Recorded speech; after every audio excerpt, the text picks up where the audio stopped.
Eu acho que estamos ao vivo, pessoal. De novo, caiu a transmissão. Não sei se você já viu a primeira parte, mas eu vou repetir de novo. E se você é o novo que conseguiu entrar agora, então você não perdeu nada, porque eu vou repetir tudo outra vez. Ó, Deus! Eu tô acostumada a dar palestras ao vivo, onde essas coisas não acontecem, né? Mas científica, né? Essa é a minha primeira palestra nesse novo assunto, nesse novo tema, que até então eu não estava fazendo palestras, estava fazendo programas de rádio, televisão e por aí vai. Mas então, a primeira palestra, resolvemos fazer via Hangout e webinário. E realmente ferramenta, porque as conexões caem. Então vamos começar. Espero que você esteja calmo agora. Se você já ouviu, é a chance de rever os conceitos, que eu vou começar do zero. E se você não ouviu, então fica calmo, relaxa. Vamos rezar para que não caia a conexão e que os slides entrem tão bem como entraram na etapa anterior. Então, o que eu tinha falado antes, na maioria, era só tinha contado um pouquinho sobre mim, porque muitas perguntas vêm, né, no meu inbox e também foram feitas via Facebook, direto, aberto, sobre que eu contasse um pouquinho sobre mim. Então, resumidamente, o que eu falei no programa anterior, eu disse que meus pais são espanhóis, casaram na Espanha, vieram para o Brasil. Eu nasci aqui, tenho nacionalidade dupla, né? Espanhola brasileira, mas eu nasci de fato na Terra, não sou ET, como alguns também insistem em perguntar. Nasci na Terra, de pais terráqueos, ok? Nasci na região do Ipiranga, olha que coisa interessante, aqui em São Paulo. Então, na proclamação da independência do Brasil, ali bem do lado do Riacho do Ipiranga, e essa família não tinha muitos recursos, então o que eu consegui na minha vida foi, de fato, sob esforço. Então, desde pequena, eu tinha digamos, um entusiasmo que era de estudar. Isso sempre foi parte de mim, de conhecer e saber. Quando eu tinha uns 9 anos, 10 anos, o meu irmão me deu um livro que era Deus, Túmulos e Sábios, de C.W. Ceram, e lá eu vi as grandes descobertas dos túmulos dos faraós, dos egípcios, a descoberta de Troia, da Mesopotâmia, antiga Suméria e por aí vai, os grandes arqueólogos. Isso mexeu comigo e me trouxe uma memória, talvez um acordo feito, de que esse seria um caminho importante para mim, na minha vida, no meu destino, porque eu sabia que eu tinha algo para fazer aqui quando eu cheguei. 5 anos de idade, eu já sabia que eu tinha algo para fazer, só que eu não lembrava o que era. E essa lembrança ficou quase que clara aos 10 anos de idade com esses livros que aí não parei mais de ler, eu parecia uma doidinha lendo sem parar. O que é até hoje, diga-se passagem. Uh, Ao mesmo tempo, eu vivia misturando remédios no armário do banheiro lá de casa, e minha mãe, preocupada porque eu misturava remédios, isso era meio perigoso, eu fazia alquimias. E eu achava que eu estava criando o elixir da nova vida ou criando remédios que curariam todos os males. Então, isso explica porque eu já sabia desde pequena que eu queria ser alquimista. Mas quando eu cresci, eu vi que a alquimia era um emprego antigo, né? Mais da Idade Média, da Terra, e não do tempo presente, e não era possível ser agora. Então, por isso eu fui para a área da química e ciências exatas, e posteriormente fui para a área de Faculdade de Ciências Médicas da Unicamp, onde eu fiz a doutorado em farmacologia. Então, eu juntei essas partes, eu sabia também internamente que eu tinha que aprender, eu tinha que estar em ciências, na área científica, e ao mesmo tempo eu precisava de exatas, eu precisava de humanas, eu precisava de biomédicas, eu trafeguei por todas essas áreas, me formei em todas essas áreas na área de humanas também, na área de administração, para que o meu cérebro tivesse um pouco de tudo e eu pudesse processar informação como um todo. Depois de trabalhar durante 25 anos na área de pesquisa, tecnologia e informação, aplicando inclusive as ferramentas de administração, lidando com grupos grandes de pesquisa, voltou aquela vontade, aquela pressão interna para que eu fosse para o caminho que também paralelamente eu desenvolvia, que era o estudo junto às sociedades secretas, que era o estudo de história, filosofia, ciência, mitologia, religiões comparadas, e essas informações todas sendo colocadas para mim, eu buscando-as, chegou um momento onde eu precisava me libertar de todos esses grupos e seguir uma carreira solo, seguir o meu próprio caminho, aquele que servia para mim, e começar a falar aquilo que eu cheguei à conclusão que era relevante para mim e aqueles que tivessem com a mesma sintonia, que por acaso achassem que isso também era relevante para eles, que pudesse fazer facilitadora de seu próprio caminho, se juntassem e coletassem essas informações para que fosse, digamos, um impulsionamento para aqueles que ressonam comigo. Então, ao mesmo tempo em que eu estou constantemente aprendendo, e o que eu faço hoje é aprender, e simplesmente digo aquilo que eu aprendo, outros estão se juntando e criando grupos que estão também gerando esse conhecimento expandido e descobrindo o seu próprio eu. A informação, o conhecimento te dá a chance de você encontrar quem você realmente é. Porque você vai ser capaz de comparar, você vai ser capaz de diferenciar, você vai ser capaz de criar o seu próprio caminho. Não precisa questionar, não precisa brigar com ninguém, não precisa desmerecer o outro, muito ao contrário. O que você tem que fazer é descobrir o que é relevante para você. Mas lembre, o que é relevante para você pode não ser relevante para o outro. Ninguém é melhor do que ninguém.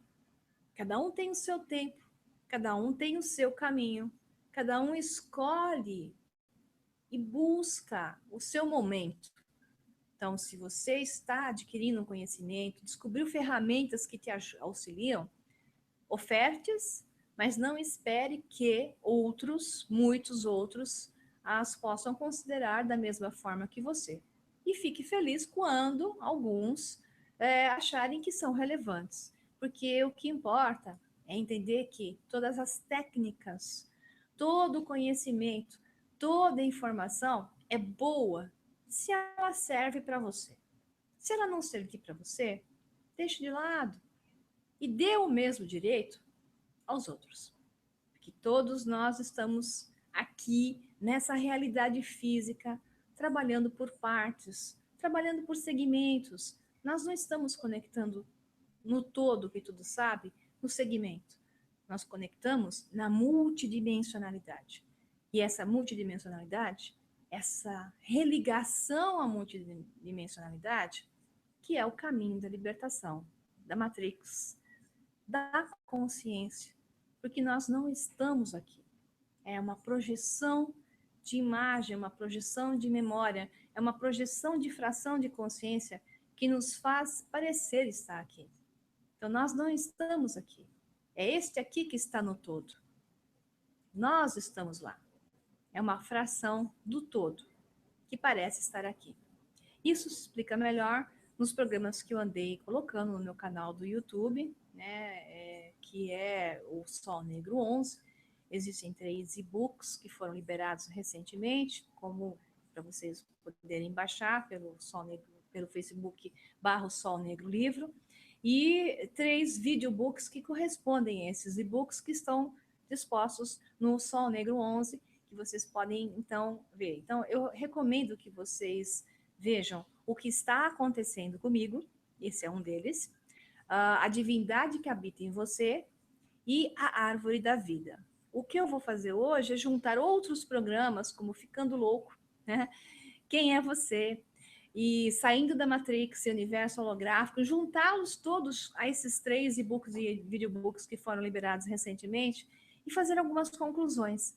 Esse é o objetivo de também liberar informações segmentadas, porque liberadas todas de uma vez, ninguém consegue absorver. E o programa de hoje, essa conversa de hoje com vocês, é para tentar juntar um pouco esse todo que eu andei liberando, fracionado, interligando essas ideias. Então, vamos começar. Isso foi um blá, blá, blá. Espero que o pessoal esteja agora conseguindo, né, assistir. Eu vou abrir um PowerPoint, muita paciência nessa hora. Vamos ver se a tecnologia funciona. Vamos torcer para que ela funcione. Funcionar. Ó. Aqui está a apresentação. Eu vou compartilhar minha tela com vocês. Eu vou desaparecer de imagem, depois eu volto, tá?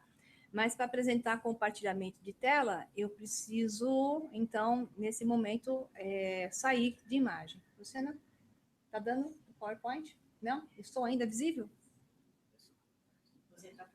PowerPoint está aí. Beleza. Mas ele não está na tela toda. Eu estou perguntando para os meus auxiliares aqui. É que eu estou já na... Eu vou só mudar uma tela para ver se está mudando. Não. Você não está vendo, então. Temos um pequeno problema técnico aqui. Eu vou tentar aumentar aqui. Não? Você não está vendo. Eu tenho dois coleguinhas aqui, um lado direito, um lado esquerdo, para ver se vocês conseguem ver a tela como um todo. Então, eu vou tirar o compartilhamento de tela e vou... mas não, você não está vendo a tela cheia, ó. Tá vendo? Pessoal, aguarde um momentinho, porque eu preciso que vocês vejam a tela cheia. A menos que quem travou na tela aberta com os slides pequenos do lado, eu posso dizer slide 1, slide 2, mas vocês vão ter que me acompanhar. Então, espera aí que eu vou tentar ver como é que está o compartilhamento de tela aqui. Compartilhamentos de tela. Pois é, o compartilhamento de tela está ativo aqui para mim. Bom, pessoal, espero que vocês estejam vendo. Opa! Não, saí. Saiu o compartilhamento de tela. Agora eu vou tentar de novo. Tá? Tem um delay, né? Compartilhar tela. Tecnologias dão problemas. Vamos lá. Compartilhar tela. Eu estou vendo aqui como funcionando. Estão me falando que tem um delay de quase 30 segundos. Eu estou aqui tendo a mensagem de que a minha tela está sendo compartilhada. Então, eu espero que vocês estejam vendo. Não estão vendo a tela cheia novamente. Esse que é o problema.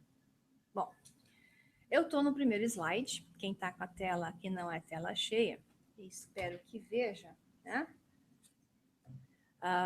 E tem uma coisa, tem uma mensagenzinha aqui para vocês. Isso foi falado logo na primeira etapa, antes de dar o problema do Hangout ter caído, né? Do webinar o sinal ter caído. Nós vamos ter no final desse programa uma informação muito importante, uma surpresa muito legal para vocês. Então, quem chegar até o final vai ouvir essa informação, essa mensagem. Então, eu espero que vocês cheguem até o final, porque ainda tem uma surpresinha que vocês vão gostar bastante. Então, vamos lá. Eu estou lendo, então, um texto que tem a ver com o primeiro slide, que é esse universo e a mente holográfica. Espero que você esteja vendo a mesma coisa aqui, ó. Então, vamos falar aqui, antes de falar da Matrix e como sair dela, nós vamos precisar entender qual é a diferença entre consciência, cérebro e mente. Então, existem alguns conceitos que devem ser melhor aclarados para um maior entendimento do tema de hoje, né? Então, vamos começar a falar do famoso Dr. Pribram, neurocientista, neurocirurgião, que foi o primeiro a se referir ao cérebro humano como um sistema que processa de forma holográfica. O cérebro em si, ele é um meio receptor e tradutor. Ele recebe os inputs do campo chamado The Field, né? Que é o campo pelos cientistas chamado The Field, a fonte, que é um termo em inglês, que é um filme holográfico, mas é um filme 2D. Ele não tem 3 dimensões, ele tem 2 dimensões, ele tem comprimento e largura. Imaginem vocês um filme de um slide, tipo aqueles dos projetores de slides antigos, onde toda a informação está contida nesse slide. Você não está vendo nada ainda, porque você pega o slide, a informação está no slide, não tem projeção. Então, nesse filme 2D, imagine ele assim, na vertical, você está olhando para ele de pé, na vertical. Do lado direito desse filme existe uma projeção holográfica em 3D, onde você tem comprimento, altura e largura. E do lado esquerdo desse filme existe um campo de energia, que é a consciência.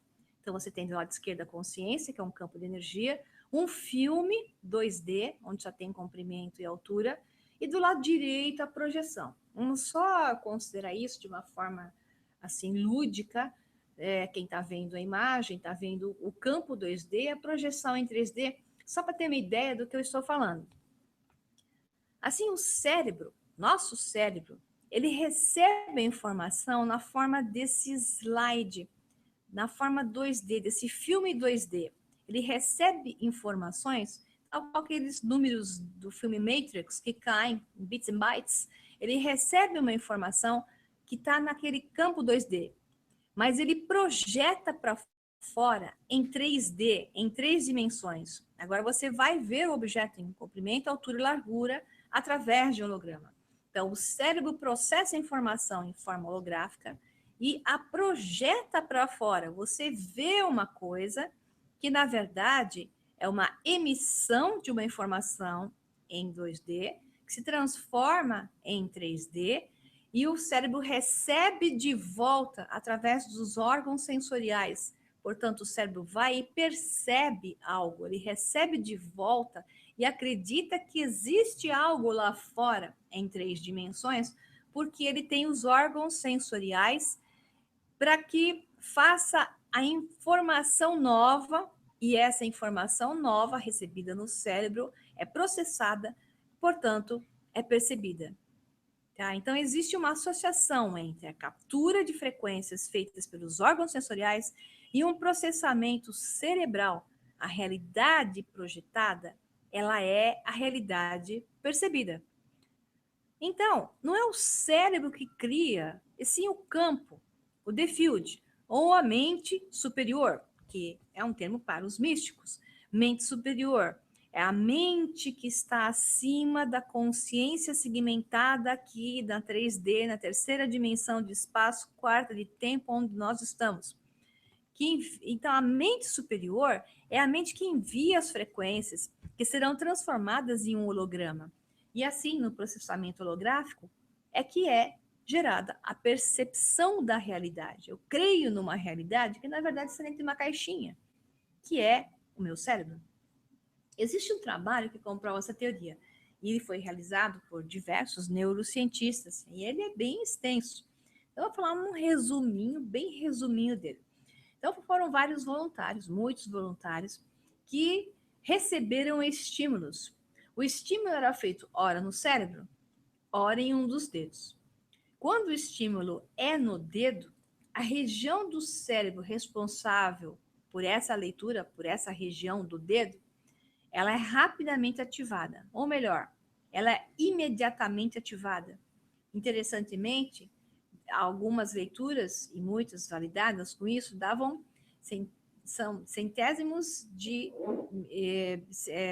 segundos antes do estímulo ser feito no cérebro, tá? Portanto, quando a região do cérebro era ativada, a região que correspondia ao dedo, a região do cérebro era ativada, o dedo demora a sentir o estímulo, gerando um gap, um tempo, um intervalo entre estímulo e resposta.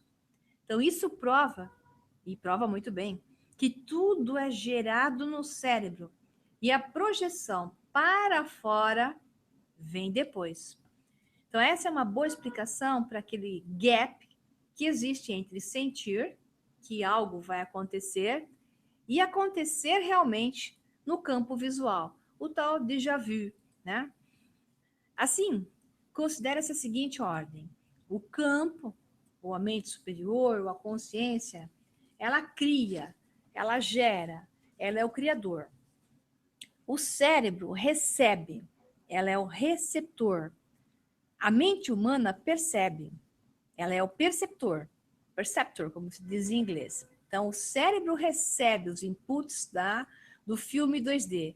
A mente processa, emite, recebe de volta os inputs dos órgãos sensoriais e, portanto, percebe e valida o que para ela é existente, uma realidade lá fora, quando não existe nada lá fora, e sim somente aqui dentro da mente. Então, tudo ocorre através de um processamento holográfico. E o resultado disso são os inputs da consciência, percebidos em maior ou menor grau, de melhor ou menor qualidade, estratificados por níveis, tá? Agora eu vou passar para um slide 2, eu espero que vocês estejam vendo, que é um slide de uma árvore, é uma árvore holográfica, bem bonita, que ela tem, na verdade, um rebatimento, como se tivesse negativa e positiva, né? Embaixo e em cima. E uma explosão em uma esfera holográfica. Então, qual é a ideia dessa árvore? Então, eu coloquei ela aí por causa da pergunta. Quem é o tal que escolhe? Quem é o que escolhe a realidade vivida e percebida? Porque nós estamos aqui, no que achamos ser aqui embaixo. Quem é o tal que escolhe essa realidade percebida, né? Então, na árvore da vida, eu fiz esse programa que eu gravei em vídeo e tem um e-book chamado A Árvore da Vida. Eu coloquei a visão não só da Cabala, mas de todas as versões de árvores da vida, que é uma sabedoria ancestral, é uma sabedoria que vem dos tempos antes dos tempos oficiais.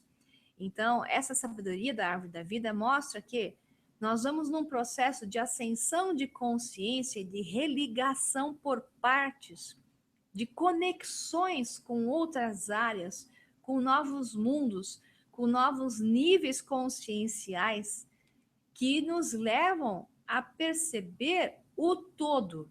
Mas esse todo ainda dentro de um nível do lado direito do filme 2D. Não é a consciência total, é uma consciência do mundo fractal onde nós estamos, do mundo da separação, que é também multidimensional. Mas esse mundo é um mundo que está ligado a essa realidade física, que pode ser mais física ou menos física, mais matéria, menos energia, ou vice-versa. Então, nós temos o que se chamam das dimensões de realidade. Então, nós temos o que os físicos hoje consideram 10 dimensões de realidade, sendo que a 11ª talvez seja o tempo, né? E nós temos, e existe uma discussão entre os físicos, né? Mas vamos considerar o valor de 10 dimensões. A 12ª é uma discussão, mas vamos considerar então 10 dimensões de realidade. Em cada dimensão de realidade, onde você tem altura, largura e comprimento, você tem 7 densidades de matéria. Então, em cada dimensão de espaço, que você tem comprimento, altura e largura, vocês têm as direções, para cima, para baixo, direita, esquerda, para frente e para trás. Além disso, vocês têm as densidades. Tudo isso é que faz a gente entender tudo que a gente tem aqui como mudanças de estados de consciência para poder atingir um pouco desse todo. Então, tanto na Cabala como na ciência da árvore da vida, por isso que eu coloquei essa imagem, ela nos lembra a reconexão com essas partes, né? Bom, estão me dizendo aqui que os slides não estão mudando, estão congelados, né? Eu vou ter que sair e voltar no slide, vou ver se eu consigo mudar esse slide para vocês, porque vocês estão vendo o segundo slide, mas ele não está ampliado, né? Então, um pouquinho de paciência, eu vou fechar o slide aqui, tá? E vou tentar subir o slide novamente. Tenham paciência. Entrou o slide? Pois é, como é que o slide entrou se eu fechei ele? Né? Então. Meus auxiliares aqui, que não são para assuntos aleatórios, eles estão me dizendo que quando a coisa entra e quando a coisa não entra. Vamos ver agora. Vamos tentar compartilhar tela novamente. Não é fácil isso aqui. Esse negócio do Hangout tem uns problemas para a tecnologia. Aqui está. Iniciar compartilhamento de tela. O problema é que ela não está compartilhando a tela cheia. Ó, eu vou colocar o segundo slide aqui e vou colocar a tela cheia. Eu quero saber se vocês estão enxergando isso. Tem um atraso de 20 segundos, estão me dizendo aqui, para a imagem aparecer ou não. Deu? Tela cheia, o slide, a árvore está cheia. Thanks, Lord. Não, mas está aparecendo, na verdade, a imagem pequena, não grande. Bom, pelo menos vocês estão vendo a árvore da vida, porque o Hangout aqui não está possibilitando compartilhar a tela cheia. Eu não sei por quê. Então, vocês vão vendo por partes. Eu vou ter que sair e voltar para cada slide. Isso não vai ser fácil. Vamos nessa. Então, vamos falar um pouquinho, então, da consciência. É mais fácil da palestra ao vivo, pessoal, porque essas coisas não acontecem. Mas vocês vão ter uma surpresinha em breve. Vamos falar da consciência, que é o que representa a árvore da vida. Então, basicamente, ninguém sabe ao certo o que é a consciência, pois ela tem a ver com o outro lado do campo, The Field, né? Aquele filme 2D do lado esquerdo que eu estava falando, de onde nada sabemos, cientificamente falando. Nós estamos basicamente concentrados no lado inverso do campo, onde a realidade é projetada no formato holográfico, simulando a densidade e simulando o mundo das formas. Assim, então, a física quântica diz que apenas podemos achar sentido no mundo, perceber o mundo, se o basearmos no conceito da consciência. E a consciência não pode ser estudada cientificamente, somente o resultado dela. Por quê? Porque a ciência precisa mensurar, e o mensurável é o projetado, é o que parte do campo 2D para o mundo 3D, 4D, 5D, 6D, 7D, até 10D. Isso é mensurável. Isso segue uma lei, segue uma regra, segue uma matemática. E em função disso, a ciência pode mensurar. É nisso que a ciência acredita. Ela acredita e vê que existe do campo 2D à direita. Isso segue uma regra. Essa é a matrix. O que a ciência consegue medir, mensurar, trabalhar, validar, calcular é a matrix. Vamos por partes.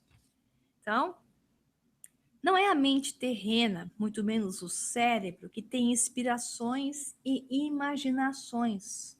Quem cria não é a mente terrena. Não são essas partes que criam e inventam, e sim é a consciência que está fora disso, que envia informações para a mente terrena. De acordo com o físico Dr. Amit Goswami, que é muito simpático por sinal, ele deu um termo muito engraçadinho, que ele diz que a consciência é the thing, a coisa. A consciência é a coisa que escolhe certos padrões específicos de comprimento de onda diretamente do campo, chamado em inglês the field, sendo de onde o ser humano faz o download para o cérebro humano para criar a experiência humana. Então, segundo o físico Dr. John Hagelin, a consciência está estratificada em camadas. Existem vários níveis de informação que podem ser acessadas por sintonia de frequências. Então, constitui-se em um mundo de potencialidades que podem ser projetadas na realidade humana através de iluminações, tal e qual lasers que ativam hologramas em certos pedaços do filme 2D. Então, lasers ativam o filme 2D, gerando uma projeção em 3D.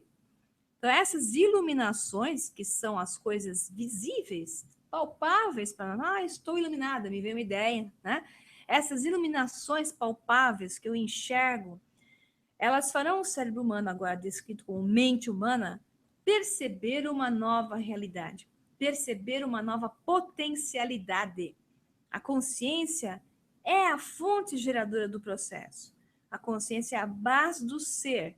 E a física quântica descreve isso muito bem. Bom, eu tinha um filminho para passar para vocês, mas eu acho que não vai conseguir passar. Eu não sei se eu vou conseguir fazer funcionar. Vocês estão enxergando essa tela? Está escrito existe o livre-arbítrio? Não, mas ela demora uns 20 segundos.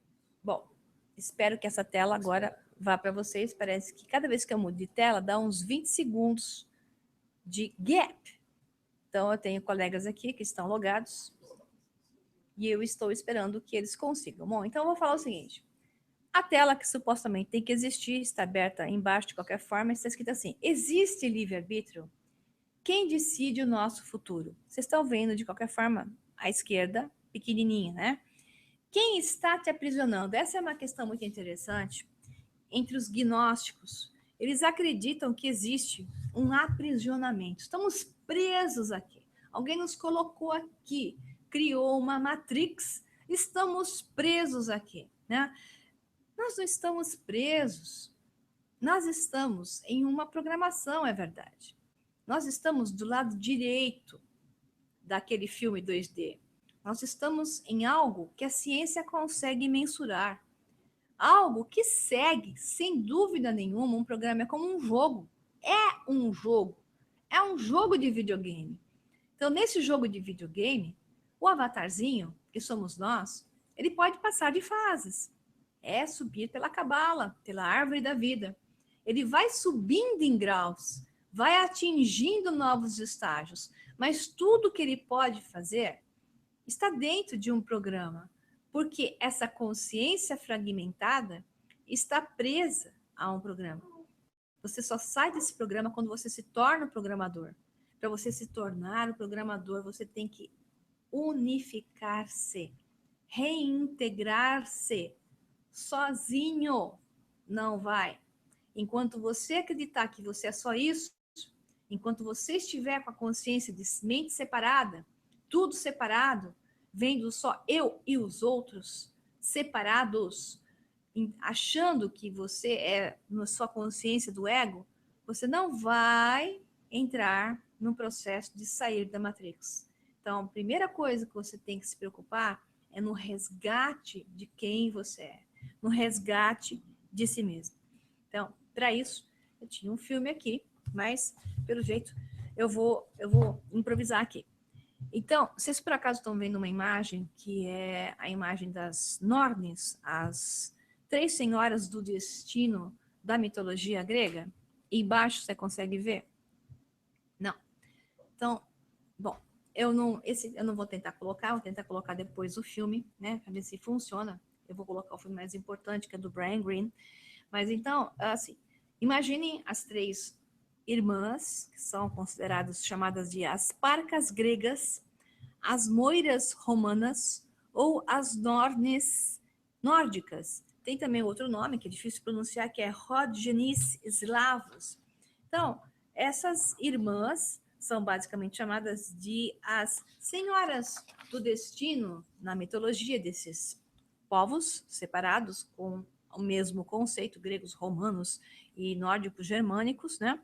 E elas tinham como símbolo mágico o fuso, a roda de fiar, os fios e a tessitura. Elas fiavam, mediam e cortavam o fio da vida, entoando canções que prediziam os destinos dos recém-nascidos e apareciam como deusas tríplices ou tríadas de deusas idosas, envoltas por mantos com capuz ou vestidas de branco, preto ou com idades diferenciadas pelas cores das suas roupas.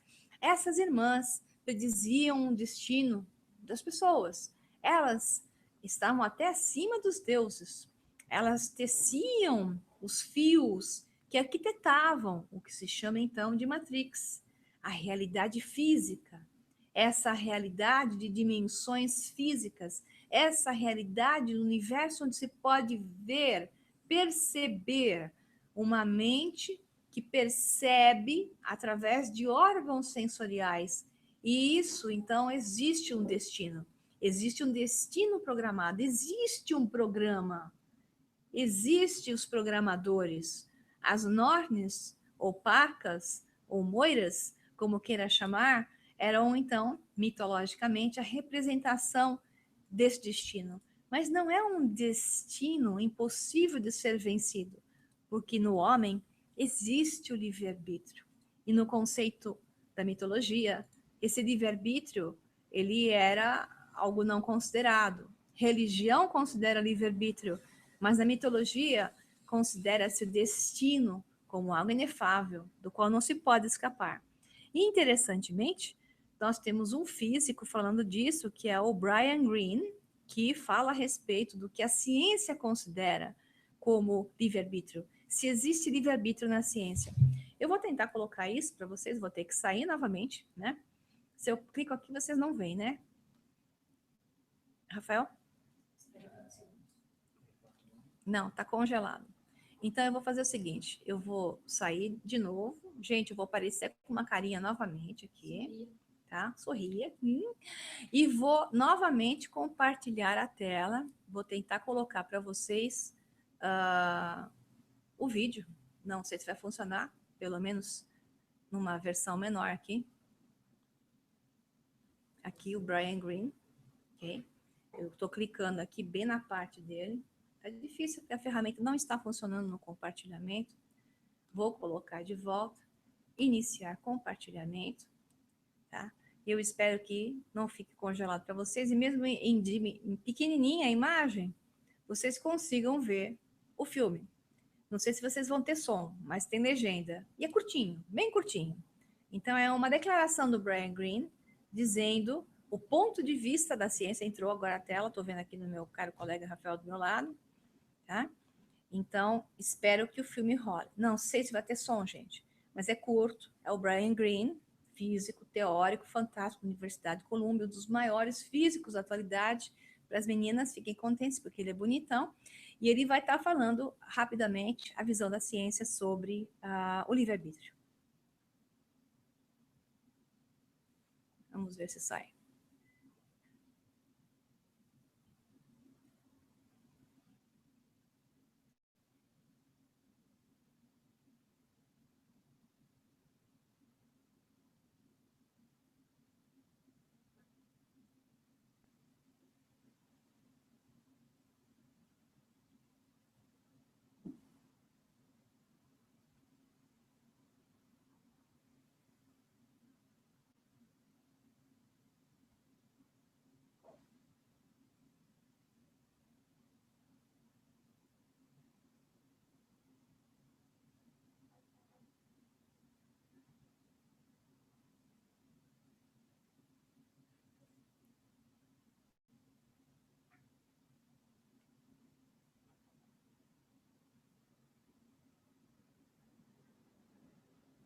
Uau! Olha só o que o Brian Greene disse. Isso foi demais. Eu peguei esse vídeo ontem, quase pulei até o teto, porque foi por acaso, by chance, como se fala em inglês, que eu colidi com esse vídeo.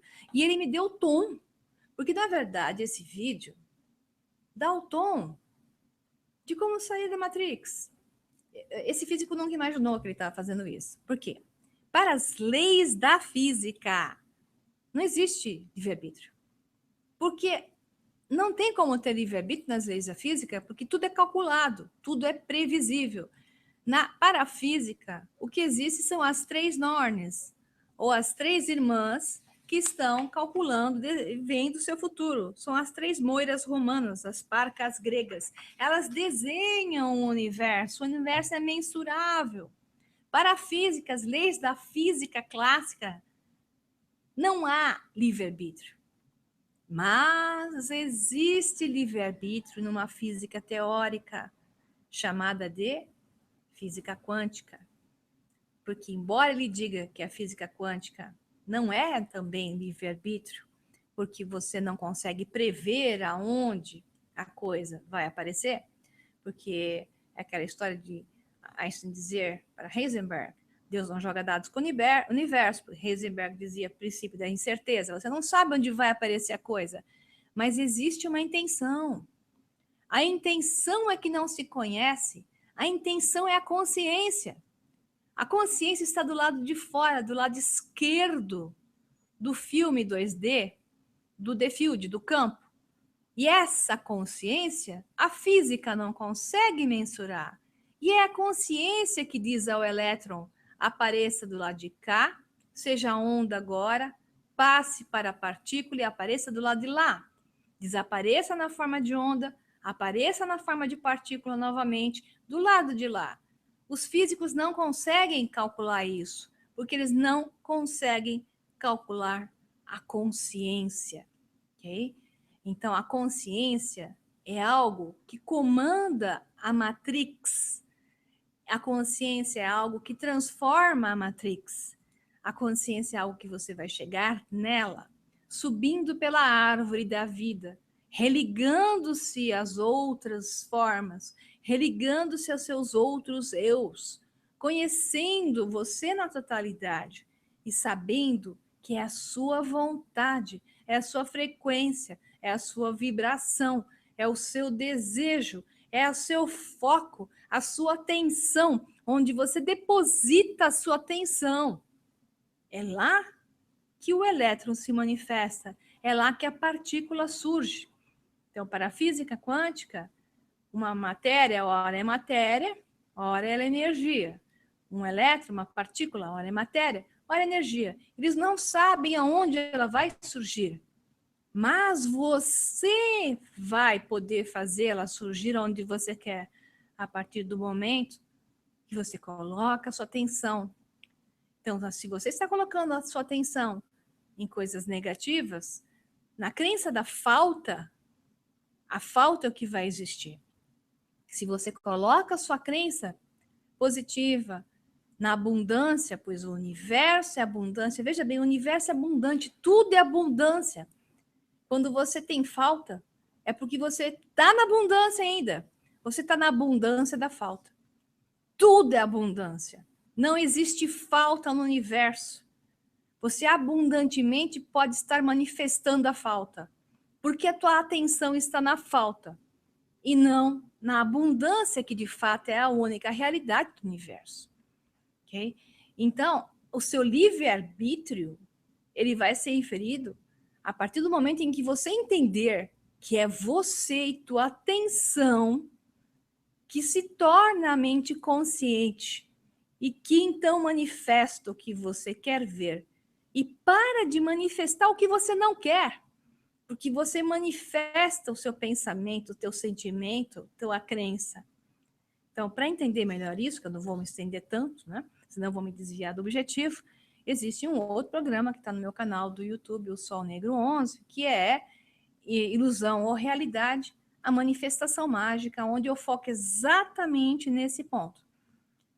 Mas continuando, porque eu acho que o mais importante de tudo são as perguntas, eu vou passar agora para a parte da matemática. Eu não vou sair e voltar, vocês não vão ver meu sorrisinho de novo até, então, mais para frente. Porque vocês estão vendo os quadradinhos à esquerda, slide 6 e slide 7, é sobre Pitágoras. Então, eu não vou conseguir abrir os cheios, mas está escrito em um slide que a matemática é o alfabeto com o qual Deus escreveu o universo. A física, os cientistas, para eles, é a matemática. Se matematicamente eles não conseguem calcular, não existe. Mas esse universo, essa matriz, onde nós estamos, esse universo de dimensões de realidade e densidades físicas variadas, ele é matematicamente calculável. Neste universo, o Deus chama Mátimos, porque ele é o Deus que calculou tudo isso. E ele se manifesta através da matemática, através da geometria cósmica, através das frequências, através dos sons. Os sons criam formas, as frequências conectam ou desconectam, agregam ou desagregam. Né? Então, esse é o Deus da Matrix, é o Mátimos. E Pitágoras sabia muito bem disso. Então, eu vou falar um pouquinho de Pitágoras para entender, né? Bom, segundo a tradição, a pitonisa do oráculo de Delfos, aquela que era, então, o oráculo principal, que canalizava o que ela chamava de Apolo, avisou aos pais de Pitágoras, que era um rico joalheiro e sua esposa, que o filho esperado seria um homem de extrema beleza, inteligência e bondade, e iria contribuir de forma única para o benefício de todos os homens. Quando a criança nasceu na ilha de Samos, na Grécia, numa data que se situa entre 570 e 590 a.C., os seus progenitores deram o nome de Pitágoras, em homenagem a Pitonisa, que havia previsto para ele uma vida em comum. Observação que Pitonisa vem de Piton, a serpente, e Pitágoras, então, é aquele que tinha a serpente. E a serpente está ligada à sabedoria. Também no meu canal Sol Negro 11, recomendo assistirem a sequência de programas que são 4 sobre dragões e serpentes, para entender e desmistificar a inversão que foi dada ao conceito da serpente, que a serpente, então, é a serpente de sabedoria. É a da religação com a fonte. É necessário ativar a Kundalini, ativar a religação de todos os seus chakras, fontes, níveis de consciência, tal qual a ascensão pela árvore. Por isso que em cada árvore existe uma serpente. Em cada religião, em cada mitologia, sempre tem uma serpente na base da árvore. Porque a serpente é energia da base que foi cristalizada aqui, para nos deixar na dimensão mais baixa, na densidade física, e fazer-nos se ativada, levada acima do caule, do tronco da árvore, pela nossa espinha dorsal, em direção ao nosso chakra da coroa, chakra de 1000 pétalas, ao despertar da consciência e religação com quem você realmente é. Portanto, a serpente é uma visão positiva e é uma energia que se pode trabalhar com ela para essa religação e se deve, né? Então, dentre as lendas que cercam a vida de Pitágoras, algumas asseguram que ele, na verdade, não era um homem comum, mas sim um deus que tomara a forma de um ser humano para melhor guiar a humanidade e ensinar a filosofia e a ciência e a arte. Nessa época, na ilha de Samos, havia, no aspecto religioso, duas correntes opostas. De um lado, os ritos dionisíacos, degenerados pela perda do seu sentido sagrado, porque até nessa época, então, os ritos dionisíacos se perderam, já não eram mais, estavam virando mais um carnaval do que o seu lado sagrado, real, de religação, que é para isso que eles existiam, com a fonte. E os ritos órficos estavam do outro lado, novamente serpente, caracterizados por uma ascese religiosa, rigorosa e religiosa. Pitágoras seguiu esse rito órfico, que influenciaram sua conduta por toda a vida. Mal acabado de sair da adolescência, Pitágoras acreditou que todos os conhecimentos que os gregos possuíam nada mais eram do que fragmentos da grande sabedoria que se encontrava nos templos egípcios e na Mesopotâmia. A fim de saber mais acerca dos mistérios da vida e do universo, era necessário que se deslocasse para o Oriente, aos lugares em que esses conhecimentos ainda permaneciam vivos. E depois, esses conhecimentos, os que sobraram, pessoal, foram parar nas mãos de sociedades secretas, porque com a existência das religiões abrâmicas, especialmente o catolicismo, que destruiu os centros do conhecimento e foi, digamos, a alavanca principal da destruição de sábios, né?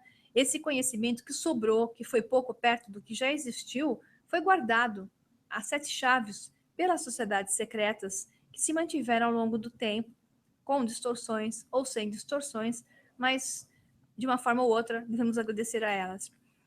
Então, assim, escolhendo Esparta como um ponto de partida, o filósofo de Samos inicia um grande périplo através das maiores cidades e templos do mundo antigo, que se prolongou por 40 anos antes de voltar de novo à sua terra natal. 40 anos, interessante o 40, na verdade, eu questiono se são 40 anos, porque 40 dias do deserto para Jesus, 40 é um número de materialização. É um número que você usa, tanto 4 como 40, e como tudo era astroteologia na época e era na gematria, utilizado na gematria, o número 40 me parece mais um número que quer representar a materialização de um projeto, de uma transformação para ser utilizado no mundo da matéria, né? Então, após 40 anos, digamos assim, Pitágoras retorna a Samos, sua ilha natal. A esperança de aí fundar uma escola iniciática fracassou em virtude da recepção hostil de um tirano chamado Policrato. Então ele foi para Crotona, onde ele foi recebido e lá fundou, na Itália Meridional, uma escola iniciática conhecida pelo nome de Fraternidade Pitagórica. Aí foi onde surgiu o centro dos iluministas, posteriormente chamados de Illuminati originais, que eram positivos até então. Ali reuniu, né, um grupo de discípulos a quem iniciou nos conhecimentos da matemática, música, astronomia, considerado como a base de todas as artes e ciências. Então, Pitágoras, na sua linguagem dos números, ele designava Deus pelo número 1, ou 10, que 10 e 1 é o mesmo número, é 1. E para a numerologia pitagórica, né? E a matéria pelo 2. Exprimia o universo pelo número 12. Lembrem do 12, que no final aqui do programa eu vou dizer para vocês, né? Então, eu exprimia o universo pelo número 12, resultante da multiplicação de 3 por 4. Quer dizer, Pitágoras concebia o universo composto por 3 mundos particulares que, encaixando-se uns nos outros através dos 4 princípios ou elementos da natureza, desenvolviam-se as 12 esferas concêntricas. Ao ser inefável que inundava essas 12 esferas sem ser captado por nenhuma delas, então o filósofo de Samos chamava-lhe Deus. Então, notem bem, ele falava das 12 esferas. Hoje os físicos falam em 11 dimensões, agora estão falando em uma 12ª.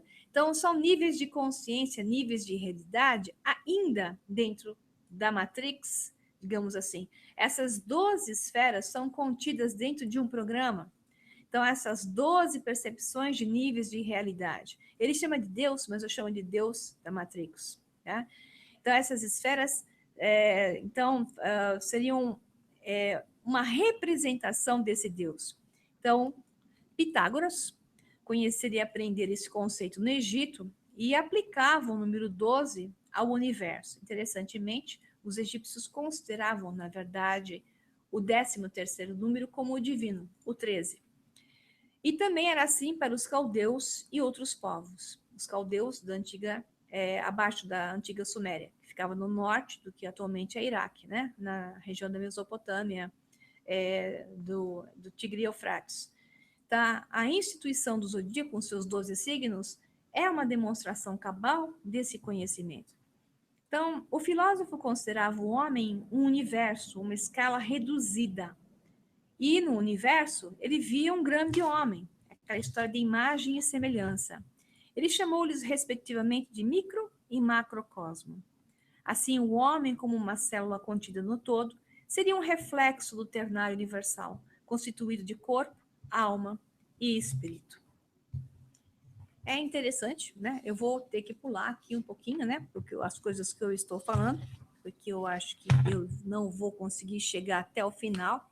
Eu vou ver se eu consigo colocar, porque eu quero deixar tempo para vocês para responder perguntas.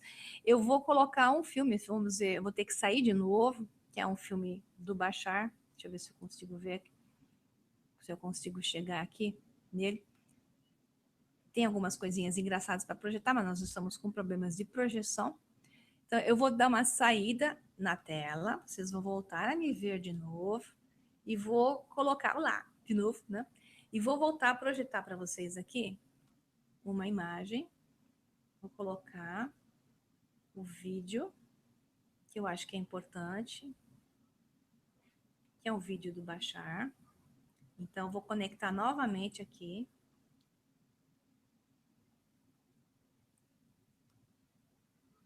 A tela. Compartilhar tela. Tenha paciência, porque a ferramenta tem esse problema. Ontem nós testamos, funcionou. Hoje deu problema. Vamos ver se vocês conseguem ver esse vídeo. Eu vou deixar a tela reduzida para não sair dela. Vamos ver.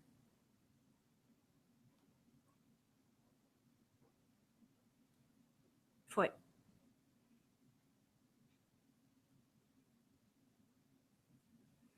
A realidade física é um reflexo do seu estado de ser, do seu estado de consciência.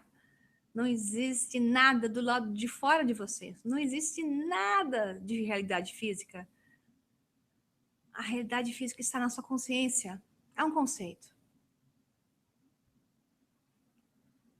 Você está experienciando a si mesmo.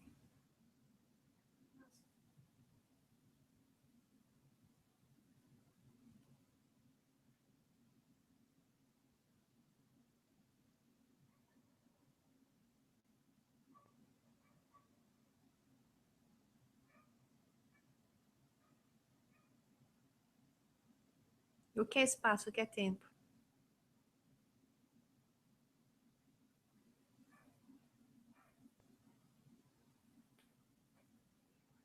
Hein?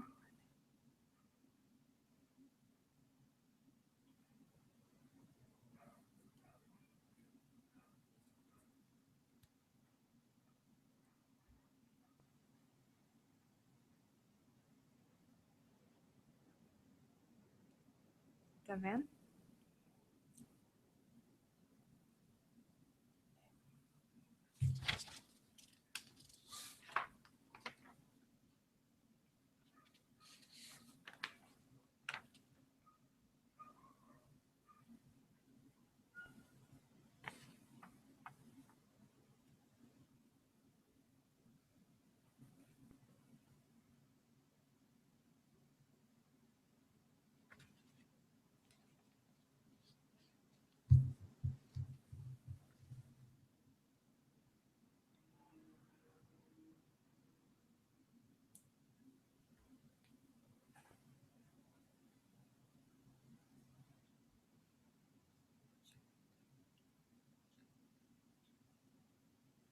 Tá parado?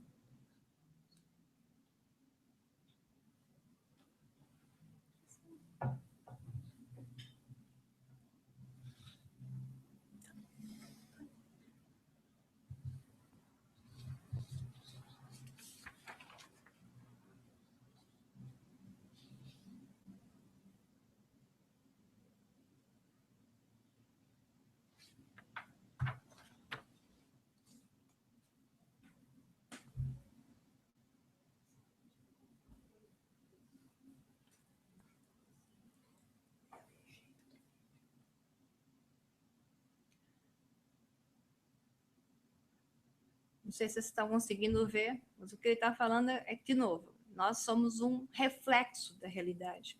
A nossa consciência, ela espelha uma realidade. A realidade que nós vemos é um espelho.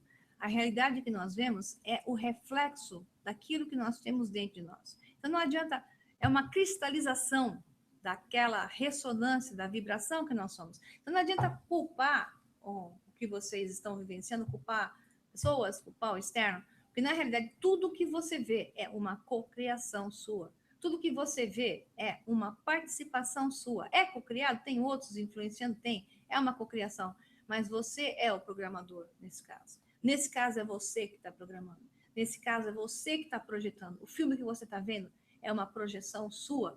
Então, se você quer mudar o mundo externo, mude a si mesmo. Essa frase que está em tantas religiões, ela não está à toa. Ela é uma realidade. Mude primeiro a si mesmo. Homem, conhece-te a ti mesmo. Homem, transforme-se internamente para o seu externo mudar. Torne-se o programador da Matrix, porque você não sai da Matrix estando no jogo da Matrix. Você tem que transformar o jogo, jogar o jogo. Esse jogo é incrível. Esse jogo é impressionante. Esse jogo é cativante. Torne-se o seu jogador. Saiba que a cada vez mais essa realidade está sendo plástica. Nós estamos num momento onde a realidade está se tornando plástica, nosso estado de consciência está aumentando. As pessoas estão percebendo que elas são o responsável, elas são os responsáveis pelo aquilo que elas veem.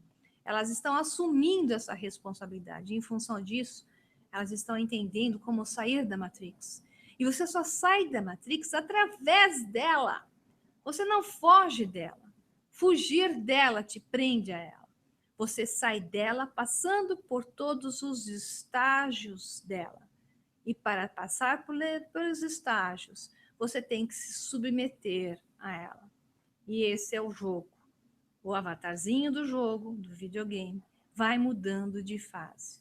E aí, quando ele abordar todas as fases, ele se transforma num novo avatar. E só através dela ele vai fazer isso.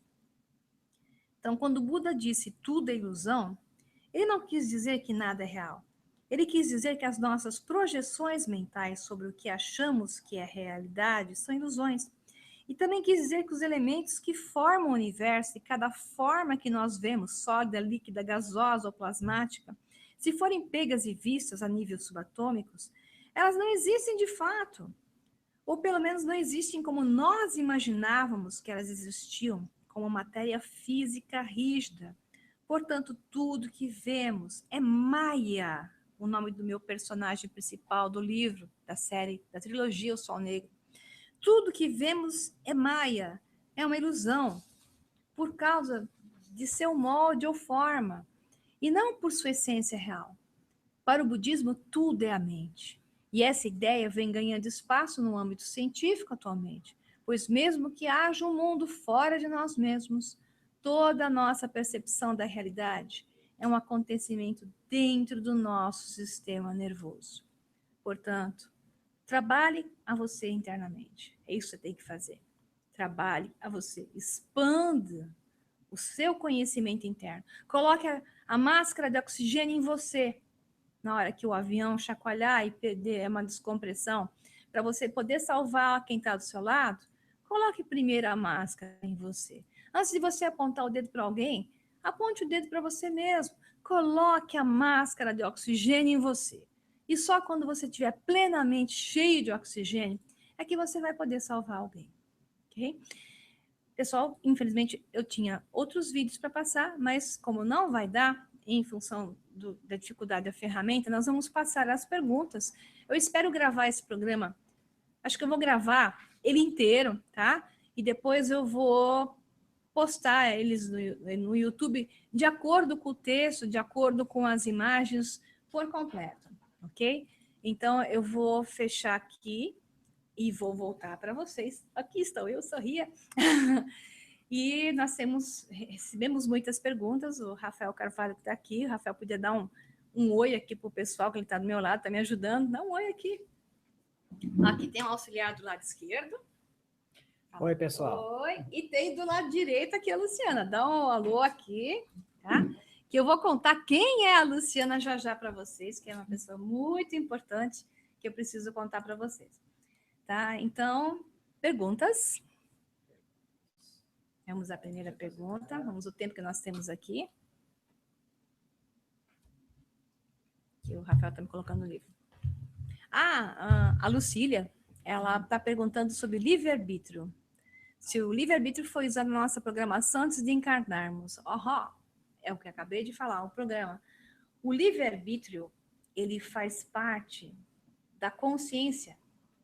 Então, quando o ser se torna consciência, ele tem livre-arbítrio. Quando ele entra na Matrix, ele acaba entrando no programa. Ele está no determinismo das irmãs, das normas, né? Ele está ali preso no programa, mas ele tem livre-arbítrio quando ele se torna consciente. Então, quando ele decide, quando ele observa, ele tem a decisão. E a decisão dá a ele o mundo quântico, que é o que o Brian Greene falou, o da probabilidade. Então, quando você se torna consciente, você sabe que a realidade não é fixa. A realidade é formada por várias versões de uma mesma. E o livre-arbítrio é ressonância e reflexo, onde você passa para a realidade, que é a frequência e ressonância da sua própria vibração.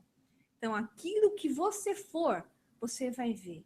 O livre-arbítrio te leva ao estado de mudança para uma realidade paralela, onde você vai ver o espelhamento que o Bashar falava, o reflexo do espelho.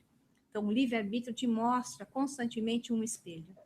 Esse espelho, não adianta você só falar, eu quero isso, quero aquilo. Você tem que ser isso. Não adianta querer, você tem que ser. A primeira coisa é beingness, é o estado do ser. Depois é fazer, depois é ter. Esse triângulo, ele é infalível. Mais uma perguntinha. Aqui diz o Anísio Castro. Karma existe? Ou só existe enquanto o subconsciente arraigar culpas ou desejos, impedindo a harmonia necessária para a conexão com o eu sou? O karma, ele existe, mas ele é autoimposto em níveis de consciência. Quando a pessoa não tem consciência, ela não tem karma. Nessa realidade.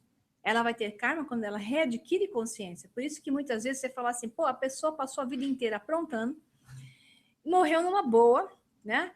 E gente que é tão boa, faz qualquer coisa e toma na cabeça, como eu já falei uma vez em um programa. Por quê? Porque tem consciência. Quando você tem consciência, o karma é autoimposto. Quando você sabe que você está errando, o karma é autoimposto. Quando você sabe que você não está fazendo a coisa certa, o karma é autoimposto. E quanto maior a sua frequência, maior a sua consciência, mais rapidamente você resgata esse karma nessa mesma realidade. Não quer dizer que as outras pessoas que aprontaram, que não tinham consciência, que se livraram dessa vida, não vão ter o resgate de karma em outra vida. Porque quando elas saírem daqui e reconectarem em outras realidades, elas vão ter, sim, em um nível de consciência maior, um resgate. Tudo que você faz é ação e reação. Mas depende. Não tem ninguém culpando você, a não ser você mesmo. Não tem ninguém mandando coisas contra você, a não ser você mesmo, em seus vários níveis de dimensão, nos seus vários níveis de realidade. Tá? Então, o karma é autoimposto na multidimensionalidade. Entenda isso. Então, quando alguém que você acha que merecia ter passado um karma não recebeu, entenda que vai receber na multidimensionalidade. Tudo tem ação e reação. Né? Deixa eu ver outra aqui. Aqui o Marcelo Fernandes, está dizendo: olá, sei que o 33 é o número-chave. Gostaria de saber mais a respeito sobre este número e sua importância, porque muitas pessoas estão vendo esse número repetidamente. Eu sou uma delas. No meu caso, tenho visto essa combinação entre 5 a 8 vezes ao dia. Bem-vindo ao grupo. Ele vem em número de placa de carro. Olá, Marcelo Fernandes. Bem-vindo ao grupo do 33. Tem o grupo do 33 e 44, 3377, 4466. Na verdade, são combinações, né? Que tem a ver com a matriz da programação. Mas não se apegue ao número. Sabe o que você estava em 33? Porque você botou atenção no 33. O 33 é uma flecha. Ele está te mostrando simplesmente que a tua sintonia, a tua vibração está adequada. Qualquer número, qualquer objeto, qualquer índice, qualquer símbolo que se repete, às vezes são cores, simbologias diversas, qualquer coisa que se repete constantemente para você, sincronicamente, está te dizendo que você está no caminho certo, que a tua frequência está certa, que você está fazendo a coisa certa, porque você está se mantendo num alto nível de vibração. Quando você faz o que você gosta, quando você vibra positivamente, você está conectado no conduíte que te leva ao todo, para percorrer o tronco da árvore da vida, para subir na Kundalini, a serpente de luz ascender pela sua coluna e passar pelas 33 vértebras, por acaso, né? Então, 33 é um número que tem, de fato, um monte de simbologias, né? Por isso que a idade de Cristo e tudo mais. São números que são utilizados com um forte conteúdo simbólico. Mas, no seu caso, ele aponta uma sincronicidade. Não importa que número é, não importa o símbolo que é. O que importa é que você está percebendo algo que está dizendo para você: mantenha-se nesse nível, fica por aí, você está indo bem. E quando você está indo bem, você está no conduíte que te leva à consciência. E nesse nível de consciência, você se torna o programador da Matrix. A realidade se torna plástica, ela é maleável, coisas magníficas começam a acontecer. Provavelmente, além do 33, você está vendo coisas interessantes, estranhas, acontecendo na sua vida. E isso é o que importa, ok? A Tatiana Galvão está dizendo o seguinte. Estou me dizendo que eu estou com pouco tempo, mas tudo bem, eu vou correr aqui. A Tatiana Galvão gostaria de saber também como podemos manipular de forma consciente e positivamente a energia vril. Isso é comigo, né? Na vida prática, nos meus livros, né? E sua visão a respeito da consciência ambiental, os recursos naturais da Terra são mesmo limitados? Então, a energia vril está ligada com o recurso da energia inesgotável. Então, eu coloquei isso nos meus livros. O lado positivo que tinha nos cientistas ligados ao nazismo é que eles trabalhavam com a energia de ponto zero, com a energia positiva e não negativa. A energia de implosão, que é a energia que não gera dano ao planeta. Eles sabiam e davam o nome de energia vril, que é um nome que vem da antiga Suméria e se encontra, inclusive, em outras civilizações, o próprio nome vril. Embora tenha participado de alguns livros históricos, vril significa energia inesgotável que permeia o universo. Essa energia é um campo inesgotável. Na verdade, o universo é inesgotável. A Terra é inesgotável, se nós trabalharmos com elas positivamente. Esses cientistas que trabalhavam aliados ao nazismo, que os americanos levaram todos e os russos levaram o resto, né? E esconderam os projetos mais interessantes para a gente, usar os que eram menos interessantes, diga-se passagem, como a bomba atômica e por aí vai. Esses projetos mostravam que a energia que é obtida por explosão, que é da combustão do petróleo, ela é que detona o planeta. É a poluição gerada por métodos de energia obtidos por explosão é que geram o que é escasso, porque o petróleo é escasso. Então, os recursos são escassos porque se escolhem métodos que danificam o planeta e são escassos. O petróleo é escasso. Mas a energia é inesgotável. A energia de ponto zero, que é uma das manifestações do vril, é inesgotável. E se utilizado, o planeta fica verde novamente. Você não tem que construir hidrelétricas, não tem que destruir a natureza. A energia de ponto zero é aí. Então, não há recursos esgotáveis. Os recursos são inesgotáveis. Eles só vão ser alcançados quando a mente do homem se tornar abundante. Enquanto o homem não for abundante dentro dele, e ele acreditar na falta, o que a gente vê é falta. Nós só vamos ver riquezas e abundância quando o homem for rico e abundante dentro dele. Quando ele crer nisso e passar a manifestar, por imagem e semelhança, essa abundância. Tem um cientista chamado Mark Cummins, que ele fala a respeito disso. E ele fez um texto enorme. Eu estou só repetindo o que Mark Cummins postou e é maravilhoso. Eu tenho que falar rapidinho, não dá tempo, né? Vamos ver, estou pegando aleatoriamente, nem estou vendo. Cláudia França, de Catanduva, São Paulo. Por que demorou tanto tempo para todo esse conhecimento chegar até nós? Existem mesmo entidades negativas atrapalhando a nossa evolução? Olha do seu lado. Aqui não tem ninguém negativo do meu lado, né? Eles não, né? Mas olha do seu lado. Você vai, olha para frente, olha para trás. Entidades negativas estão o tempo todo. São seres encarnados. São humanos da Terra. Essas são as entidades negativas com as quais você tem que se preocupar, tá? Então, tem humanos bons, com vibração alta. Esquece essa história de reptiliano, esquece essa história toda contada. Preocupe-se com o ser humano. Porque se o homem da Terra for bom, se o homem da Terra mudar como frequência, não há nada que possa chegar perto de você para te atrapalhar.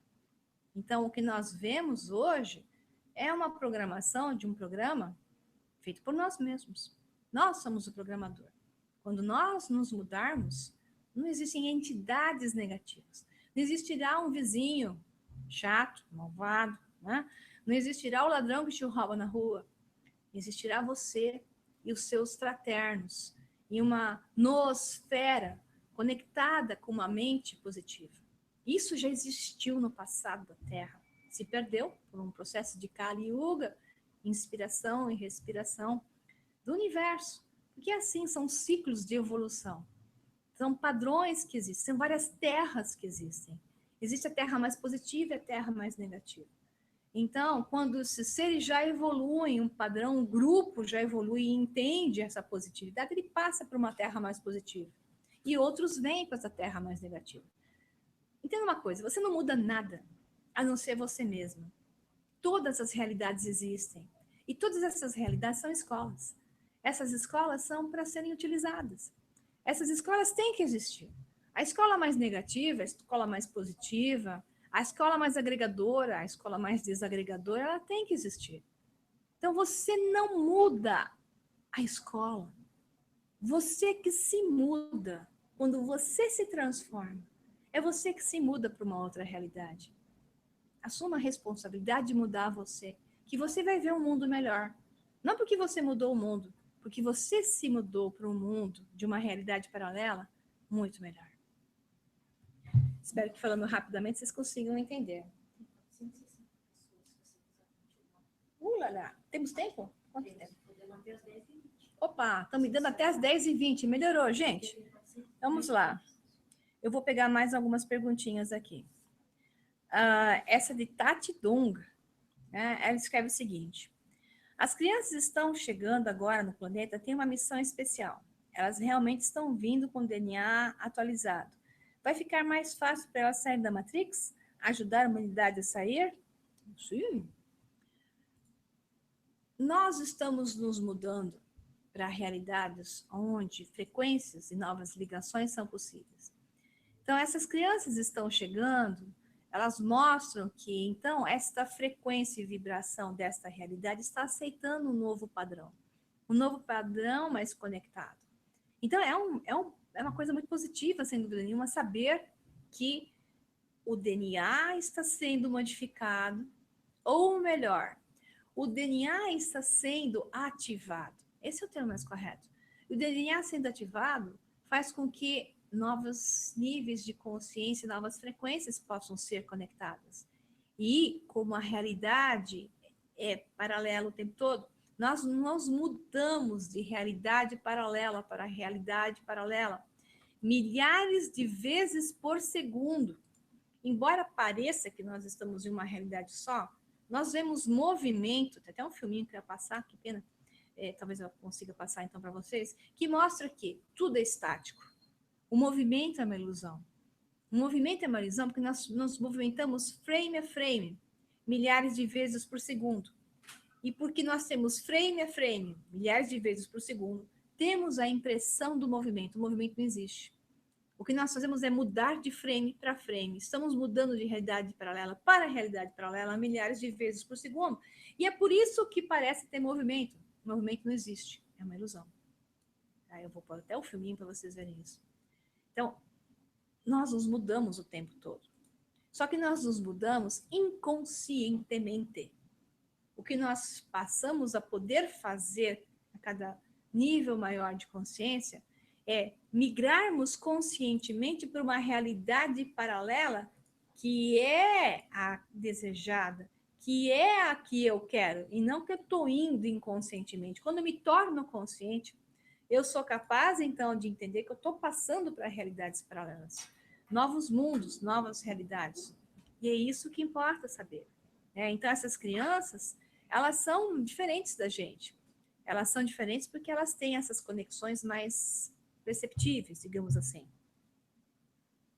Estou pulando a coisa, depois vou ter que voltar. O Paulo Freitas Júnior, ele escreveu assim: mas nossas experiências na terceira dimensão imprimem crenças em nós que são geradas por nossas interpretações. Isso, exatamente. Por que eu interpretaria negativamente ou a falta devido à experiência se eu sou a consciência abundante? O que é isso que julga ao contrário? O ego? O ego é o tipo de programa para nos fazer pensar ao contrário e possui uma força autônoma de ação? Seria o ego o Deus ao contrário para provocar o despertar da consciência geradora, causa primeira? Uau, gostei da pergunta. O ego é o seu amigo. O ego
Não aparece permitir.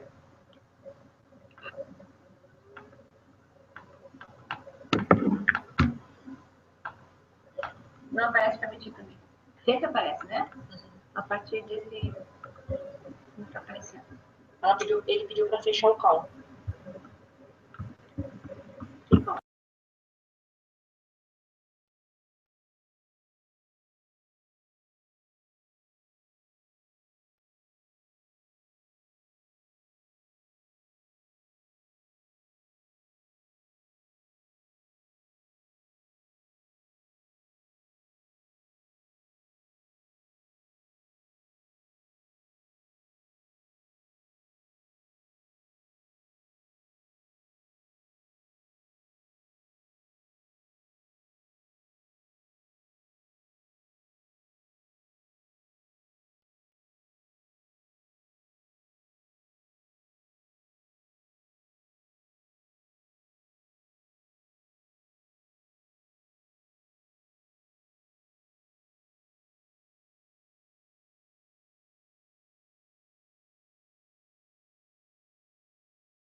Estou ouvindo?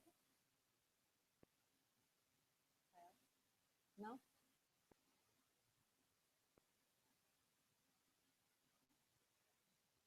Ele falou que foi. Foi? Tá me vendo? Abre o microfone. É que estava fechado. Aberto. Tá ativado. Bom, não sei se quem está me vendo, quem não está me vendo agora, porque caiu a chamada novamente. Problemas tecnológicos. Ele falou que você pode falar. Então, parece que alguns estão me vendo já. Tive que pegar o computador aqui da minha amiga Luciana, porque o meu apagou, não está voltando. Desculpe pela falha técnica. Infelizmente, acontece nesse tipo de hangout. Então, eu vou voltar na pergunta do Paulo Freitas Júnior. Paulo, se você estiver por aí, se você tiver voltado, né? Então, assim, o Paulo perguntou sobre o ego, né? Então, nossas experiências, a terceira dimensão, entre crenças e nós mesmos são geradas por nossas interpretações. Tudo é interpretação. Tudo é um centro de credos. Tudo é baseado naquilo que eu penso, eu sinto, eu percebo. Então, eu crio um centro de egos. Assim, a gente cria padrões. Você cria um centro principal e terciários, secundários, credos menores em volta. Então, o que você experiencia está baseado nesses credos. Então, se você quer mudar alguma coisa, mude os credos. Mude aquilo que você percebe, que você sente, que você acredita. Eu sei que é difícil, gente. Estamos todos aqui trabalhando para mudar isso. Mas o quanto mais você tiver consciente, eu falo para mim isso o tempo todo. Às vezes eu mesma, com todo esse conhecimento teórico, que é tudo teoria, na prática, às vezes a gente escorrega. Só que sabe qual é a diferença? A gente se dá conta rapidamente. A gente se dá conta. Quando você vai adquirindo conhecimento, você se dá conta. E demora segundos para você rebobinar, né? Reload, volta a um padrão melhor. Demora segundos para você retomar uma posição mais centrada, mais correta, para deslizar menos dentro do ego. O ego não é um inimigo, é bem como o Paulo Freitas colocou aqui, ele já percebeu isso. O ego não é um Deus ao contrário. O ego é um padrão. Como é que você vai fazer uma pesquisa científica, por exemplo, sou cientista, né? Como é que eu ia fazer uma pesquisa científica? Como é que eu ia saber um resultado, se uma droga era boa, se era ruim, se ela curava ou não curava? Se eu não tinha um controle negativo, onde eu sabia que tudo dava errado e mensurava o valor negativo, e se eu não tivesse controle positivo, onde eu exacerbava resultados. Eu não saberia se é bom ou ruim se eu não tiver esses limites. Então, o ego, ele nos dá esses padrões de limites. Ele nos dá uma visão do programa. Ele nos dá uma visão sobre quem é que está mandando. Ele te dá a chance de você se tornar você mesmo. Ele te dá a chance de despertar. Através do ego, você tem a chance de despertar. E quando você percebe esse outro que está com você, que é o ego, você então passa a entendê-lo. Fala assim, pô, quem está sentindo dor hoje? Quem se magoou hoje? Foi o ego. O ego, coitadinho, você está magoado? Foi o ego. Você fala assim, ah, foi o ego. Eu falo, pô, Bruno, o meu ego está dolorido. Mas é o ego. É o ego que está dolorido. Não sou eu. Porque eu já estou consciente. Mas o ego está dolorido. Então eu dou um carinho pro meu ego, converso com ele, né? Seja bonzinho com o seu ego. Ele é seu amigo, não é seu inimigo. Ele está aí para te mostrar quem é você. Para te ajudar a te mostrar que você é o verdadeiro ser. Você é o ser divino. Ele é seu amigo. Ele precisa de você. Ele vai te lembrar um monte de coisas o tempo todo. E ele está para te mostrar onde você precisa trabalhar. Porque se ele não estivesse aí, você não saberia trabalhar. Você não saberia ascender. Você não conseguiria evoluir se esse ego não estivesse aí. Entenda que ele é um grande amigo. Ele não é nada de negativo, ele é muito positivo. Quando você, então, percebe quem você é. Bom, tem mais algumas perguntas aqui, por várias, né? Então, tem uma aqui, diz assim, Caroline Romano, deixa eu ver se entendi. Minha atenção em determinada coisa é que vai dar energia ao elétron para ele se materializar? Então, ela está falando sobre a experiência da dupla fenda, né? Sim, aonde você deposita a sua atenção, assim será. Onde você observar, colocar a sua atenção, é que vai se manifestar, porque você é Deus. Positivo ou negativamente, entenda que é o teu credo, a tua vibração, o teu pensamento, o teu sentimento, sim, Caroline, que manifesta a realidade. Né?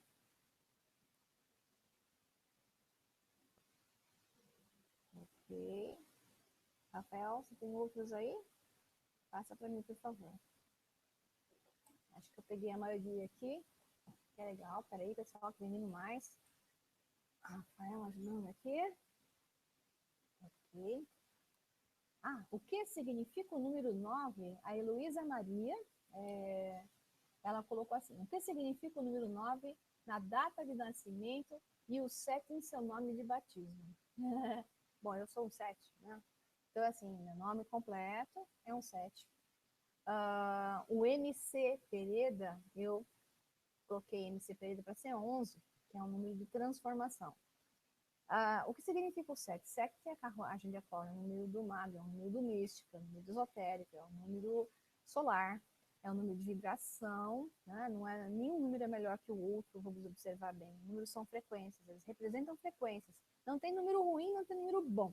Tira isso da cabeça, porque o 13 também não tem nada de ruim, pelo contrário. O que existe são padrões. Então, o universo trabalha sobre padrões. E os números mensuram isso. Então, se no seu nome você tem 7, ou se no seu nome você tem 5, que é o número do mago, né? Isso, na verdade, importa para você só entender um pouco melhor dos níveis de frequência que você aborda, até onde você vai, o que pode ter essa matrix programada para você. Mas, como eu costumo dizer, esquece horóscopo, esquece numerologia, embora eu trabalhe com isso, brinque com isso, esquece na mente consciente e saiba que você é Deus. É o teu livre-arbítrio, é o teu padrão de escolha que modifica a realidade externa. E essas coisas, elas mensuram a realidade externa. Mas quem é que está fazendo a realidade externa? É você. Então, quando você olha o oráculo, você olha a numerologia, olha a astrologia, o que você está vendo é, na verdade, uma expressão que você mesmo criou. Seja no programa maior, quando você aqui descer no seu nível de consciência, ou seja no que você está representando agora. Você joga um tarô, você vê lá no tarô umas previsões. Essas previsões dizem tudo o que você precisa ouvir no momento presente. Mas se a partir do momento em que você viu as previsões do tarô, a sua consciência se transformou, porque você viu aquelas previsões e você disse, nossa, Então, isso pode servir ou isso pode não servir, você já é outra pessoa. Então, você agora merece uma nova previsão. O seu foco, a sua atenção, a sua vontade, a sua concordância ou não concordância já modificou aquelas cartas. Já modificou. Existe um padrão, é verdade. Existe um caminho, mas existem desvios. Existem outras escolhas. Existem outros caminhos. Então, não se prenda a 9, 7, 11, embora a gente possa brincar com eles. E eu digo que é divertido brincar com eles. Eu mesma brinco bastante. Mas eu não me prendo a eles. Porque eu não me prendo a nada. E se você não se prende a nada, você é livre. Escolha ser livre. É melhor. Deixa eu ver aqui. Douglas Guizani. Olá, Maria. Eu gostaria de saber o que você acha dos pleiadianos e das civilizações de outros planetas que estão vindo nos ajudar. Também estou tendo memórias de outras versões de mim e sinto que essas versões contribuem com conhecimentos que estou relembrando aos poucos. Isso é ótimo. Isso está relacionado com a multidimensionalidade, sem dúvida, que estamos adquirindo, né? Obrigada por tudo, etc.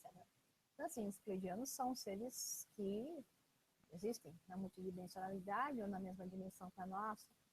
Existem os positivos, os mais negativos. Observe o seguinte, depende da densidade física, depende da dimensão.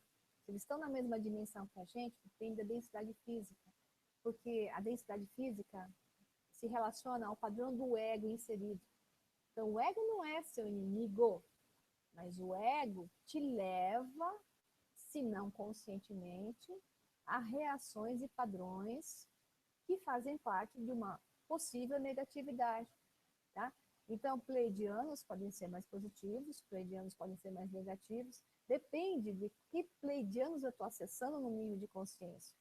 Então, tem pessoas que se referem ao mesmo grupo de seres, como uma positividade e uma negatividade. Você fala, pô, esse aqui está falando positivo desse grupo, boa grande fraternidade branca. Outros estão falando negativo da grande fraternidade branca. O que é isso? Lembre-se, principalmente, os pleiadianos, ou a grande fraternidade branca, vão ser positivos ou negativos para você. E para ele pode ser negativo, o inverso. Positivo para você, negativo para você, porque você cocria. Cada um está vendo uma cocriação. Ninguém está vendo uma visão só coletiva. Dentro da visão coletiva, de uma bolha coletiva, existem as bolhas individuais de realidade. Então, quando alguém interpreta algo, ela interpreta, ou ela vê, ou ela recebe uma conexão, ela está na conexão dela, usando arquétipos. Essa história do Arcanjo Miguel, essa história do comandante Ashtar. O comandante Ashtar é ruim, o comandante Ashtar é bom, pobrezinho do comandante Ashtar. Que provavelmente é um arquétipo. E as pessoas que conectam a essa visão desse arquétipo, elas vão cocriar a sua própria versão. Então, tudo que você vê é cocriado. Se você interpreta positivo ou negativamente, não quer dizer que para o outro vai ser positivo ou negativo. Tem que ser bom ou ruim para você. Tá? Então, existem bolhas de massa coletiva, existem as bolhas individuais. Se você é bom, sua frequência é alta, o que você mais vai ver são semelhantes, imagens e semelhantes. Então, se você vibra em boa frequência, você vai ver pleiadianos simpáticos, sorridentes, lindos, né? E que vão trabalhar com você para te orientar positivo. Agora, se você está negativo, você está com conexão aberta, você vai poder criar imagens de pleiadianos negativos, da mesma coisa do Arcanjo Miguel, da mesma coisa de comandante Ashtar e por aí vai. Então, não importa o que é para um ou o que é para o outro. Não importa se tem gente que fala que a grande fraternidade branca é boa, ou outros falam que a grande fraternidade branca é ruim. Tem uma outra pergunta que era sobre isso. O que não importa é que é para mim. O que eu tiro com isso? Qual é o resultado? Me eleva, me traz conhecimento, me eleva, me torna um ser melhor, eu vibro positivamente, ou eu sinto medo? Quem está criando medo? São os seres ou sou eu? Será que não é uma cocriação por espelhamento? Será que eu não estou trazendo uma bolha, um vesica-piscis de união entre duas partes, onde só se conectam porque ela é a imagem e semelhança de mim mesmo? Então, de novo, cuide de você. Quer sair da Matrix? Não se importe se grande fraternidade branca é boa ou ruim. Aprenda a olhar o que significa para você. Como você se sente frente a alguma coisa. Quando você tem um sonho, quando você fala com grupos de pessoas, quando você entra no local, como você se sente? Quando você compra alguma coisa, como você se sente? Isso te eleva ou te abaixa? É isso. É você que tem que dizer para você mesmo que aquilo é, e não outros.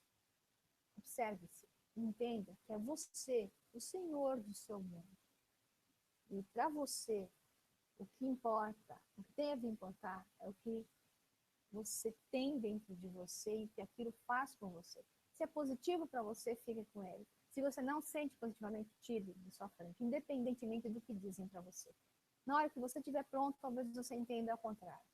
Mas aí você diz para você da forma contrária. Ok?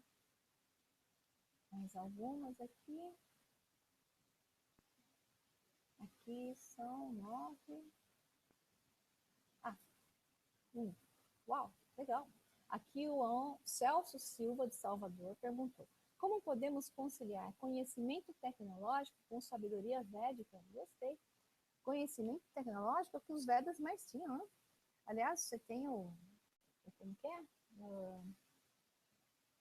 Você tem um manual inteiro dos livros védicos, é o Vimanika Shastra. Estava tentando lembrar o nome, porque o nome não é fácil, né? Vimanika Shastra, se eu não estou enganada. É um manual inteiro de como pilotar naves espaciais. Como construí-las, como que é o motor delas. Lá que foi mencionado e foi interpretado como um motor a mercúrio, né? De lá que os nazistas tiraram a visão do Brad Mercury, o mercúrio vermelho que foi utilizado nas naves Vril e Halnebu, existentes ou não, por acaso. Mas o projeto existiu, isso é verdade. Então, assim, os Vimanika Shastra, na tecnologia, como todos os outros livros védicos, existiram civilizações altamente tecnológicas nos tempos antes dos tempos oficiais. Esses grupos eram paralelos aos tempos de Atlântida. Vários eram de fora e viviam na Terra, eram extraterrestres, humanoides ou não, que viveram na Terra e tinham tecnologia. E conviveram comumente com os que se tornaram terrestres e se tornaram civilizações, como é o caso dos Atlantes, né? Então, esse convívio entre seres de fora e seres daqui altamente tecnológicos existiu até mais ou menos fortemente a queda da Atlântida, da posição final, que é aquela que Platão menciona, mais ou menos em, sei lá, 11 mil anos, 10 mil e poucos anos antes de Cristo, né? E depois continuou. Até teve uma pessoa que perguntou sobre a quarentena da Terra. A quarentena da Terra, ela foi feita por volta de 3.500 a.C. Isso foi feito por grupos que queriam nos deixar evoluir por conta. E depois da queda da Atlântida e o emborrecimento das civilizações, que perderam o conhecimento como um todo, teve muitos seres de fora que estavam influenciando aqui.